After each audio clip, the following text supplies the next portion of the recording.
here's something else that I like people to truly understand. It's not just the way the interest is calculated.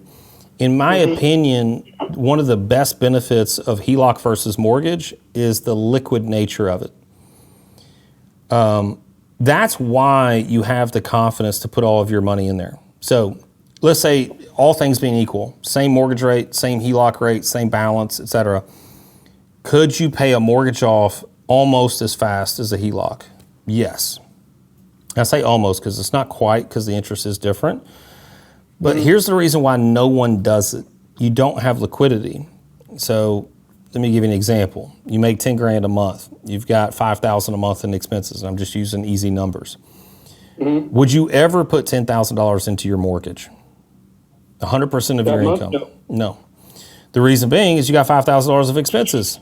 And once it's in there, it's trapped. You can't get it back out. There's only two ways to get it back out. That's refinance, which costs thousands, or sell, which also costs thousands. And you probably don't want to move. So it's not liquid. That's, in my opinion, why the HELOC is so powerful, is because it's liquid. 5 minutes, you can move money around, whatever you want to do digitally. So you have the confidence to put 100% of your money in there.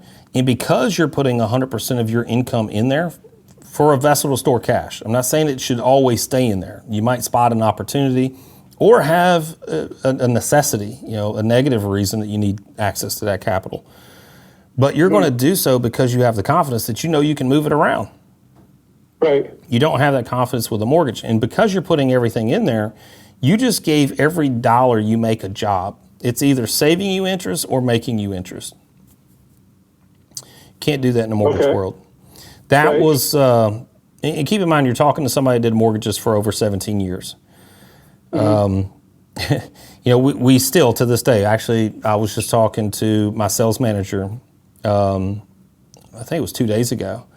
We were talking about somebody in our area that does, over 100 million a year in, not revenue, but in mortgage volume, which in personal income is a ton. It's really good income. And I said, honestly, if it was just about the income, we would do that and we would dominate in this market because we know how to market. We know how to get a message out. Not something I knew 10 plus years ago, but we do know now because we're having to market this company, this message, and promote this because we're after impact. So all the various things that we do, the processes, the systems, if we wanted to be in the mortgage business, we would probably do 5 to 10 times more revenue than we do now because mortgages are highly profitable. HELOCs are not. HELOCs are not profitable at all. So we don't. And it's, we could, but we don't because it's just not our calling and it's not the right thing to do. Been there, done that, did it for 17 years. And I don't want to look back and do that again, specifically for income. It's not that important to me.